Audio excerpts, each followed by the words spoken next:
right, Ben, I want to welcome you to the show, man. We just been talking a little bit before we got started here and recording. You are in a special niche of syndication that I'm not too familiar with, but I'm very excited about because you do pretty much the same thing that I do. You raise capital and you invest it in a syndication to purchase property. And I was just asking you about your track record. You had said that your company, the people that you work with, in total have done about $175 million over the last year, and then you're looking to grow that this next year in your syndication business. Is that correct? Yeah, well, obviously, first of all, thank you for having me on the show, Ruben. I appreciate it. This is my first time doing a podcast, so I'm super excited. And yeah, what you're saying is correct. We are very actively acquiring investment properties across the country, and we've been growing our company very quickly, and so that's why I got involved to help with investor relations and raising capital and educating people about the wisdom that we've learned along the way and helping people understand why we do what we do. And it's a pleasure. It's really a lot of fun. Ben, I love everything that has to do with raising capital. It doesn't matter if you're a single family dwelling type of flipper, a person that's raising money for a business, but there's all these aspects to it, and a lot of it is problem solving, and some of it is just your mindset and your approach. Because I've been told on this show a variety of times that one of the things is not to focus on raising capital, but to focus on providing somebody with an opportunity that they may not have. And that changes the way that you look at things. What has been your experience raising capital in this niche that you're in? Yeah, I would add one more thing on top of what you're saying, and it's to build relationships. That is by far what it is that I'm focused on these days, is building relationships. And then, yeah, providing people with opportunities to invest in commercial real estate, which I drink the Kool-Aid, I believe is the best place to put assets, put your money these days. Personally, I'm sick and tired of the volatility of the stock market. And I know that when we invest in commercial real estate, we do everything we can to mitigate the risk in a lot of ways. And so, yeah, I agree with what you're saying. Yeah, it's a very succinct term, mitigating risk. I mean, even back when we were flipping little apartment complexes like fourplexes, that was the main idea, was the way that we would raise the capital. I mean, it was a lot more simpler back then. I don't think we had to focus on creating relationships as high level as what we currently do. But it was the same thing. You basically would reach out, do social media, do whatever it is to get people to know who you are, and then get them to like who you are, and then get them to trust that you know what you're doing in your specific niche. Yeah. But in your specific niche, first off, why did you choose that, or did you just kind of fall into it? Yeah, so how did I choose this niche? I've been in commercial real estate for 15 years. Most of my background is in retail and a little bit of office and a tiny bit of industrial investing. About 2.5 years ago, I got invited to attend a investment group called the Society of Exchange Counselors. And this is a group that's invite only, and they meet about 6 times a year. And when I showed up there, I was just absolutely blown away at how much wisdom and knowledge and collaboration there was in the room. There were, I don't know, I'd say on average, about half the room are people that are high net worth, very successful, looking to put money into deals in a lot of ways or exchange equities. And the other half of the room are people like me who are trying to bring deals to the room, to the other investors that are trying to raise capital or broker deals or things like that. And through my involvement in that organization, I started crossing paths with this guy named Corey Harkleroad, who was showing up. He was the one that was syndicating these investment deals, and he was raising capital in the room and meeting some fantastic people and building relationships. And so then last year or 2 years ago, I started investing with him, and that went really well. And then earlier this year, Corey and I started a conversation where he was telling me how quickly and how fantastic the business is going. And the part of the business, which is capital raising, is super time consuming. I think people totally underestimate how difficult and how time consuming it is to raise capital. And so he made me an offer I couldn't refuse, to come on board as a partner in the company. And leveraging my 15 years of commercial real estate experience, but to come on board and build relationships and explain to people about what we do and all that good stuff. So about 6 months ago, I came on full time. I sacrificed my brokerage business. I kind of put that on hold, figuring, okay, well, let me try this out. If it doesn't go well, I can always go back to the real estate brokerage business. It's always there. And so I took a leap of faith. The timing was perfect in my life, and said, you know what, Corey, let's do this. Let's go out and grow this portfolio and, you know, give fantastic customer service to our investors and partners. And yeah, so that's what I've been doing here for the past 6 months. And honestly, this is the best thing that I've ever done in my life, because I'm loving it. It's for me personally, it's the perfect alignment of my skills in commercial real estate, my background, my CCIM, my MBA, my years and years and years of experience in, you know, doing deals, and my passions for helping people. I didn't realize how much I loved educating people. Like, I'm a teacher now to an extent, which I've never been in my life. And my passion for just schmoozing and building relationships and taking care of people and providing good customer service. And I honestly, this is it. This is my career. I'm having the best time of my life, and super grateful to be doing what I'm doing. It's scary and a lot of work, and I don't think a lot of people are interested in taking that leap of faith, that, you know, jumping off the cliff and growing your wings on your way down.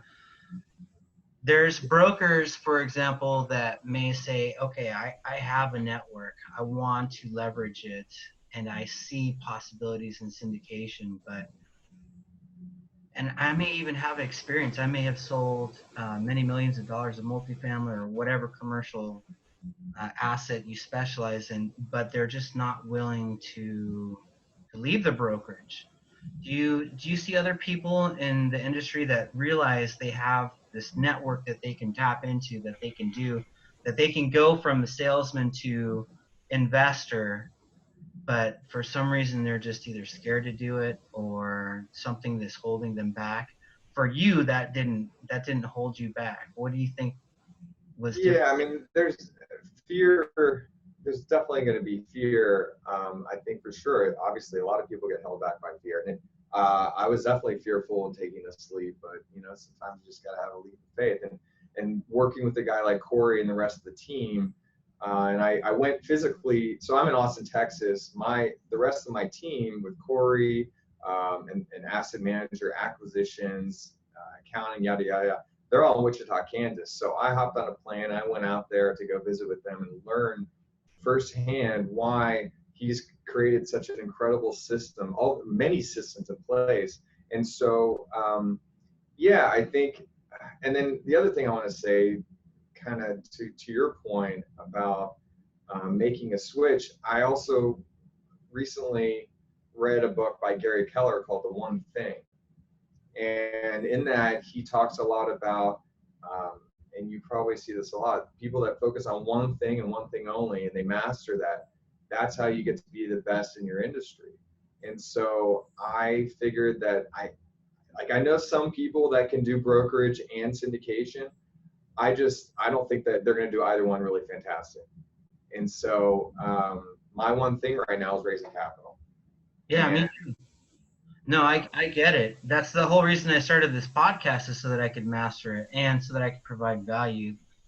That was one thing I was like, if I'm going to get really good at something, it's like, how do I attract the money? How do I learn to provide the opportunity? How do I grow this? How do I affect the community? And you can do that in what you're doing and what I'm doing. So it's interesting to hear your perspective. I definitely want to find out more about this particular group that you're talking about, this where all these high net worth individuals come out. I'm going to one for the first time. It's called the Information Management Network, and supposedly there's nobody with blue jeans. It's all like, people in suits and ties. And I want to go and talk to those people. So I'm going to Chicago in a couple of weeks. But Nice. tell me more about this event that you have going on. I think I may want to go. Yeah, so I'll share with you and the audience a few things that I do personally. So the Society of Exchange Counselors, it is invite only, but they can reach out to me or reach out. I'm still a guest, and so I could connect somebody with someone that's a member to talk about getting involved. There's another group that's similar called the National Council of Exchangers. They meet in Vegas only, and I think they meet 6 times a year, and I've been to one of those meetings. I am signed up right now to go to a meeting in Houston in a couple of weeks called the Texas Private Equity Summit, and so that's the first time I'm going to that meeting. I am signed up to go to a couple other like little meetings with high net worth individuals, and just honestly, it's an experiment in a lot of ways. Like I don't really quite know who I'm going to meet or what I'm going to Yeah. meet or what they're looking for, but really just showing up. I do a lot of things locally. I go to a lot of real estate meetings. I've been invited to some other IRA investing meetings. I went to Utah, went to a meeting called a Prosperity Economic Conference that was focused on people that are involved in the life insurance industry. They're looking to invest in passive income deals. So I travel almost every other week right now, going to different conferences, and I love it. I love traveling, so that's not a problem for me. And it's tiring, and it's a grind, and it's hard to eat healthy along the way. That's really important to me, but Yeah. you figure it out. Yeah, that's what I'm trying to do as well. I'm just jumping into this full blast. So I'm going to 3 events this next week and possibly adding a fourth. But Nice. I'm going to um, there's this gentleman that's in the multifamily syndication business who is very good at raising capital, has a phenomenal podcast. His name's Adam Adams. He's running an event called the Raising Money Summit. I'm going to be there. I'm leaving tomorrow actually for that. And then so I'm going to the information um, management network, and then to this other symposium. It's like a hedge fund and syndication symposium where you get to learn about how Wall Street raises money. And I guess really what that means, and I'll probably find out, but I'm guessing that means how syndication works. And I think I have an idea, but I have no idea how sophisticated he is. I'm pretty sure it's pretty powerful because he's the same guy that taught the group that I'm with, Bakerson. But there's guys Well, like all over the country all the time. There's another event out in Orlando. I think it's the multifamily mastery from these guys, these syndicators. They're Jake and Gino essentially, and they have a boot camp and all these programs for teaching people how to get into syndication. Um, cool. but I have a feeling that as I'm talking to people and I keep on hearing about all these different events, that there's going to be stuff that I have no idea. It's not even on the radar for me yet, like what you're talking about. I want Yeah, to, I and feel the same way. I like that it's exclusive because then I feel like more powerful if I get in there and get invited by somebody. But I think most people are willing to listen to you and have you come and join if you can add some value and if you are with a team that's doing stuff in this space. But so what do you do at these events? You're going to all these different events. Is it part of it is that you're raising capital and making relationships? So I understand the relationship part of it, and that's what I feel like I'm best at and what I want to focus on. But there's other things going on. You're specifically trying to raise capital. You're trying to grow some brand awareness for your company, HJH. Correct. HJH investments. Yeah. Yeah, I mean it's primarily those things, educating people about our world of real estate syndication, building relationships, finding out like what is that people are looking for, and it might not be them directly. They may have a friend or an uncle or somebody that's looking to put their money to work outside of wherever it is at the moment, whether it be just sitting in cash in the bank or in the stock market or whatever. We're also set up to accept people's money through their self-directed IRAs. We have a ability to work with people that are in a 1031 exchange situation. The timing on that is always a very important matter that needs to be taken into consideration. And then just, partnering with people that are accredited investors that have cash and they're looking to put their money to work. And, just honestly, just meeting new people, learning more, sharing our wisdom and learning new wisdom, and collaborating with other people. So it's, we really believe that we're fully transparent in everything we do, because we think that the more that we share, the more that people will be aware about the world that we're in and raising capital and syndications and passive income and commercial real estate, and in your case, in multifamily. And we want everyone to be aware of this, because I believe in it. I've invested in it. I get a lot of passive income through it, and I want that to continue to grow. So the capital raised in the industrial arena, retail, shopping centers, is it essentially you guys are raising it through accredited investors or the 506Bs? Is it a relationship? What is your preferred method when it comes to the legalities of the capital raise? So I'm not a lawyer, so I don't want to talk about legalities, but yes, everyone needs to be an accredited investor. And we don't ever take money from people that we don't know or haven't spoken with. It's very important to us, and to me in particular, that we educate people about why we do what we do and how we do and who's doing what and what they can expect, because we want to provide we want to meet their expectations, and we do not want somebody getting involved if they are not aware about how we operate, because we do invest for the long term. And last thing we want is somebody to not understand everything, and then their expectations not be met, and who knows what will come out of that. So no, I get it. We won't take any money from. So our main guy Bruce, he has to get on the phone with somebody before they will invest with us, before he will allow them to. But I'm running into a lot of this. I don't know if you're finding this too, but there's these automated online capital raises that are going on, and there's these companies that are very successful at it, and just by doing social media and getting their brand awareness and people hear about them, over time they begin to trust. And there's people that I know that are actually taking as big as $1 million investments online without ever having a conversation with somebody. Wow. What is your concept, or what have you heard? Have you dabbled, or are you interested in the online crowdfunding space? I just, from someone that appreciates technology, I think it's interesting. I've heard of some that have grown really rapidly, but from that they've collapsed just as quickly or faster. I think more power to them. I love that people are educating, becoming more aware about our world of investing. I get really skeptical. I think that and I don't know exactly what the fee structures are, but I get very concerned about those types of things. I think that also I want people personally to understand why we're doing what we're doing, and I think there's probably a disconnect if there's no relationship and it's just a transaction.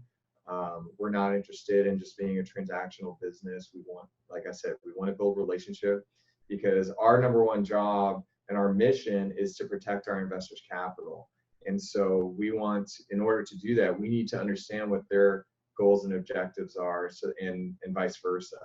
And if it's just transactional through some platform online, I mean, that's fine. I mean, anybody can, this is America, you can do whatever you want with your money, and that's great. But that's just not our business model. So let me ask you this, because this is kind of interesting for me personally. You said that your business partner took you aside and said, "Hey, I have an offer for you. I'd like you to raise capital for me," right? So that gets presented to you. It got presented to me, and what goes on in your mind? Well, there's legalities involved about. So now you have to become an owner of the company and have all these different duties and get paid in a different way than you're used to.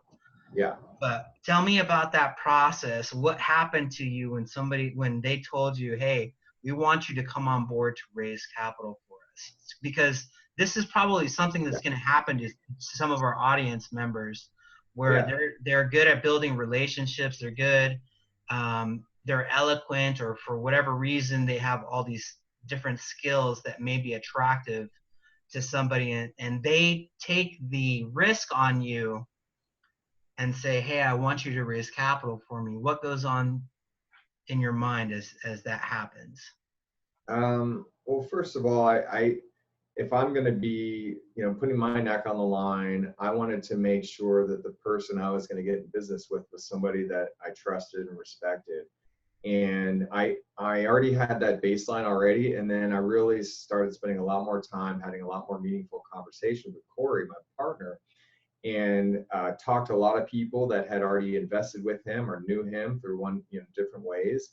And it was just across the board positivity. The guy is, Corey is just so positive, super generous, super knowledgeable, very experienced, a man of his word. He's going to do what he says he's going to do. And so we shared a lot of values in that way. And honestly, he's just an awesome guy. And I love getting to brag about him because I know, how he's got such an incredible track record, both personally and in business. And it's just a lot of fun to work with him. And so like people, I think that was the number one thing. But people who I'm going to work for and with, the team, the people that he's hired, everybody on the team is absolutely top notch. We have an acquisitions person, director of development, accounting, asset management, and property management, leasing. We have someone that's in charge of transaction management, marketing, and I might be forgetting somebody, but yeah, the team, the people, the caliber of the people on the team have just blown me away, and I love doing business with them. And so that was really important to me because at the end of the day, I mean, we could buy what we're doing is incredible real estate, but if the people aren't there to take care of everything that at a high level that needs to occur, then this whole business model isn't going to work. And I knew that was something that was super important to Corey. And I guess maybe to an extent, I was flattered that he thought that I would be the person to be in charge of raising capital. So then I want to ask you about your first capital raise after they said, hey, we want you to raise capital for us. Mm-hmm. What happened? What were the successes and the failures? Yeah, so the first deal I got to work on was a Target anchored shopping center just outside of Detroit in Chesterfield. Mostly high credit tenants, long-term leases, somewhere like a 9.5 cap or something like that. We put debt on it, and so the returns to the investors are, I think, 10.75 or something like that, with monthly payouts. So I thought, like, hey, this is fantastic. So I already had a lot of relationships in my brokerage business and my involvement in the community and yada, yada, yada. So I just like, hey, I got this deal. And just started, meeting with people, explaining to people about, what I'm up to now, and kind of, getting them to look at me not as a broker, but as someone that's bringing them an opportunity to invest. And across the board, everybody, I mean, getting meetings wasn't really that difficult, but getting people to actually write a check and put money in the deal was way more difficult than I thought it was going to be. It was super stressful, having, super time consuming. People trusted me because they knew who I was. And I started with my inner circle, if you know what I mean. And then, but they didn't know who Corey was. They didn't know Corey's track record. And so not only am I selling myself, not only am I selling the deal, but I'm also selling Corey and the team and everybody around that. And so, needless to say, I mean, it's still very difficult. I had a lot of people say, hey, Ben, this is great.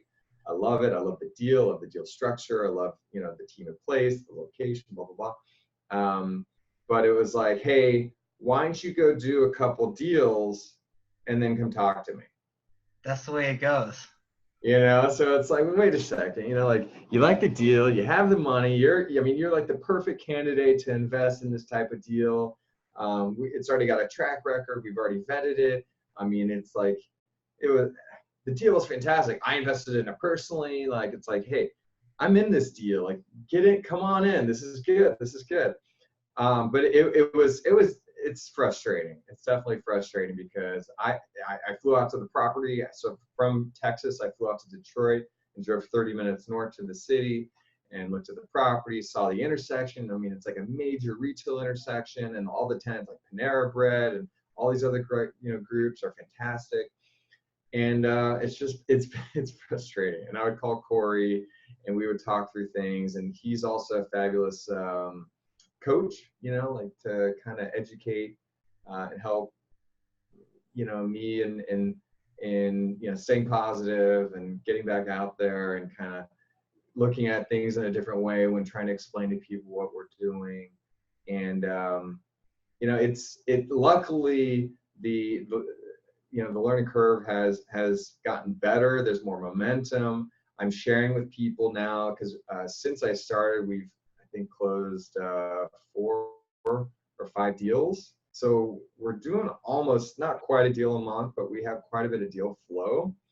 And so I started this email database, and I'm trying to be really careful that fine balance of like sharing with people about what we're up to, but not like spamming them and making them want to unsubscribe. You know what I mean? It's like I don't know exactly what the right answer is to that, but it's all been an experiment with how we communicate. And then saying, hey, so the first deal took several months. The second deal actually filled up pretty quick, like within a month. And then the last deal we did, which was smaller, but yet I was able, our team was able to get the capital raised within 2 days. So Nice. that felt really good. And, just sharing with people through social media, through LinkedIn. I've had people as a direct result of just having built relationships, someone from high school invested with me that I haven't seen in almost 20 years. Same thing with a guy from college. Some people that are involved in some other leadership things that I'm involved in have invested with me. And I guess you just never really know who at any given point is going to want to participate in a deal. But I'm not out there, asking people for money. I'm building relationships, and I'm bringing people opportunities. If it's something that they're interested in, great. And if it's not, that's cool too. Like, I'm not here to hard sell anybody on, investing in commercial real estate. It's not for everybody. It's not a hard sell business. No. You can't, you have to give them the opportunity and let them decide. But what about some of these guys that you spoke to that were just like, let me see you do a couple of deals and then we'll talk? Have some of those guys come on board now? Yes, but not as many yet. But also, timing is really important. I think the timing, when the timing works out, I'm confident that they will at some point, and I make it a point to follow up and communicate with people about what it is that we're up to, both through our emails, through social media, through just like personal, like getting together with people, taking them out to lunch or dinner or whatever. And they will. I know, like, more and more, like, okay, so for example, that last deal, it was small, but we made a point to say, hey, look, we raised all the capital in 2 days. And so now people are calling me up and say, hey, there's a sense of urgency, which is ideal for what we do, because time is money, and sometimes we have more time than others on the window of time frame that we need to raise capital. And so, I think people saw, hey, like, now that Ben's involved and Corey's involved and we have the team in place, capital is coming in a little bit faster than it has before. And so that also gives Corey and the acquisitions team a lot more confidence, I believe, to make more offers and to pursue more deals, because, like I said, I think, I have to check with Corey, but I think we're about $175 million worth of acquisitions in 2019. That's what we're on track for. And obviously, we still have a few more months left, but we're having conversations internally about what our goals will be for 2020. and it's looking like we're going to aim for about $250 million worth of acquisitions. And so on average, the rule of thumb for us is we do about a third of the value of the property is what we raise in equity. So, which is not exact, but that's like the rule of thumb in general. So, what is that? About 80 some.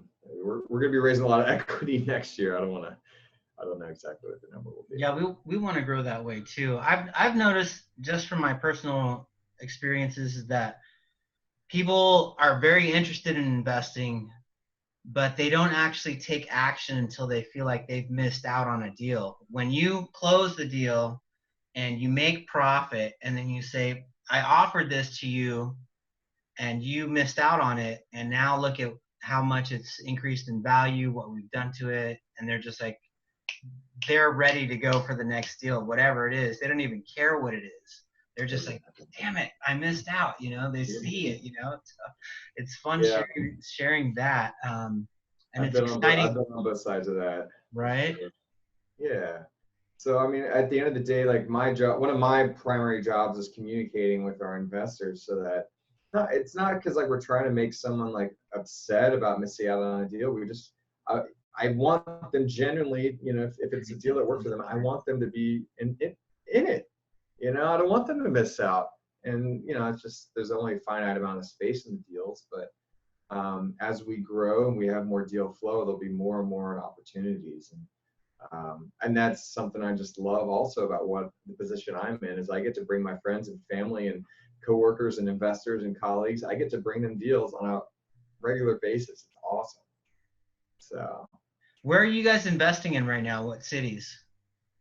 So what we invest in is we invest in commercial real estate properties that have at least 30% of the tenancy is BBB minus credit or higher, with 5 years of lease term remaining or more on the deal. So what we do is we look at our acquisitions team, headed by John Post. He's looking at between 800 and 15 properties every day, which is a massive amount of deal flow.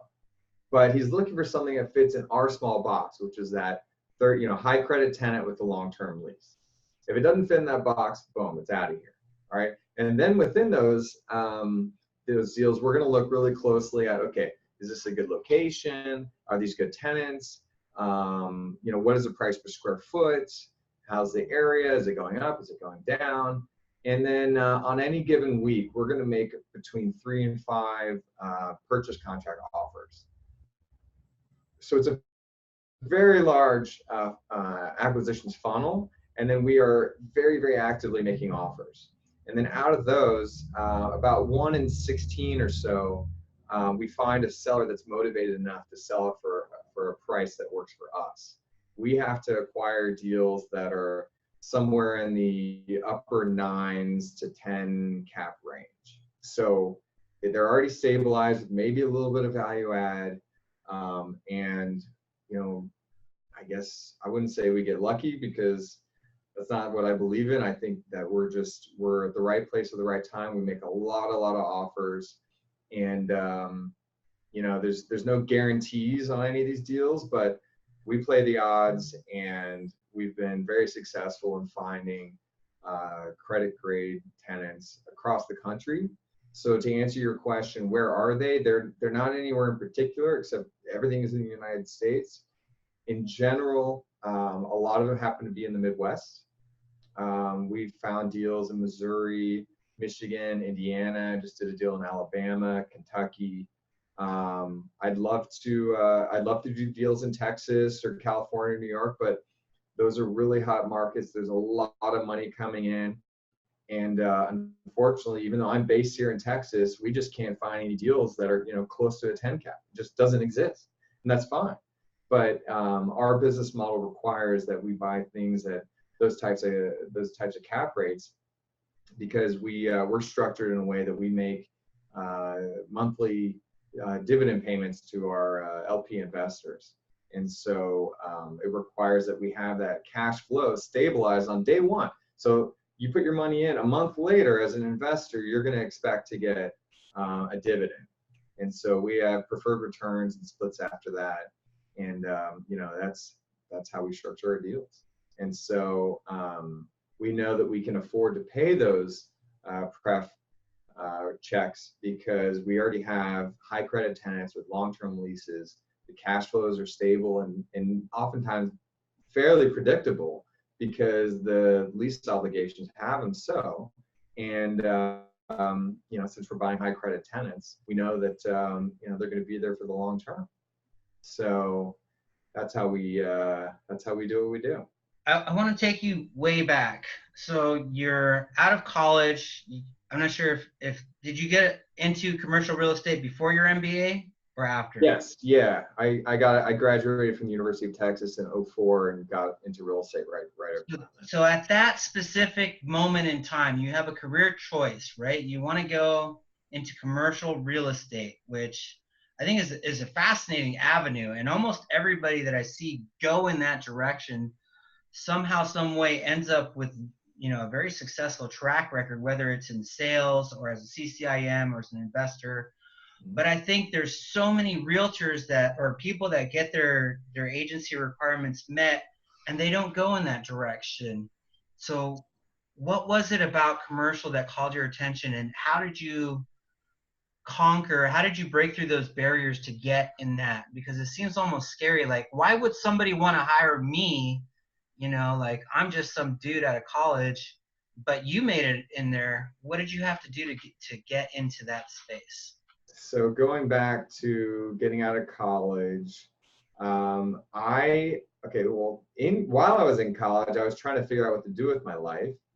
So I went to a leadership event thing, and someone gave me this idea to do 50 informational interviews. And so there was only one thing I knew that I wanted to do, which was I wanted to be an entrepreneur and I wanted to be an owner in business. That's just something I always knew. It's been part of my family.